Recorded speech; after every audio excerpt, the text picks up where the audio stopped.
हुकाच्या पाकिटमध्ये hook खूप खराब येतात, पण कसे लावायचे पुढे सांगते. व्हिडिओ कंटिन्यू करा आणि प्लीज एक व्हिडिओला लाईक करा, छान वाटतं लाईक केल्यावर. हे फ्रंटने होता कटोरी ब्लाऊज, बॅकने होता बोटनेक ब्लाऊज. तर बऱ्याच ताई म्हणतात की ताई बोटनेक ब्लाऊज महागा असल्यावर पुढं कटोरी ब्लाऊज असल्यावर बसतो का छान फिटिंगला. तर खूप छान बसतो. मी तुम्हाला लवकरच अशा ब्लाऊजची कटिंग आणि स्टिचिंग दाखवेल.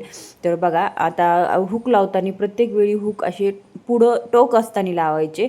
जे हुकाला पुढे टोक असतं ते हुक बरोबर आयमध्ये छान असं बसतं. आणि चारपदरी दोरा घ्यायचा. तर छान अशी हुक लावून घेतली. मी तुम्हाला पूर्ण ह्याची डिझाईन दाखवते. बघा, पोटली बटन लावलेले आहेत साडीतल्या कपड्याचे आणि छान अशी मोराची पैठणी होती. ही खूप सुंदर वाटत होती, कारण त्याचा लूक वगैरे इतका सुंदर होता. साडी मी तुम्हाला कालच्याच व्हिडिओमध्ये दाखवली होती. आणि ह्याचा मस्त अशी ब्लाऊज डिझाईन मी बनवलेली आहे. कॉन्ट्रास्ट कलरमध्ये साडी ब्लाऊज आलं ना तर सुंदर असा ही डिझाईन आपण वेगवेगळ्या बनवू शकतो. खूप सुंदर लुक आलेला आहे. सुंदर अशी ब्लाऊज डिझाईन बनवून घेतली, हुक लावून घेतली आणि साडीसुद्धा तुम्हाला दाखवली होती कालच्या मी व्हिडिओमध्ये. अशी मोराच्या काठीची पैठणी होती सुंदर ही. तर हिचं मी आता सगळं पॅकेजिंग करून ठेवलं, मापाचा ब्लाऊजसुद्धा करून ठेवला. चला, व्हिडिओला लाईक करा, शेअर करा आणि चॅनलला सबस्क्राईब करा. बाय.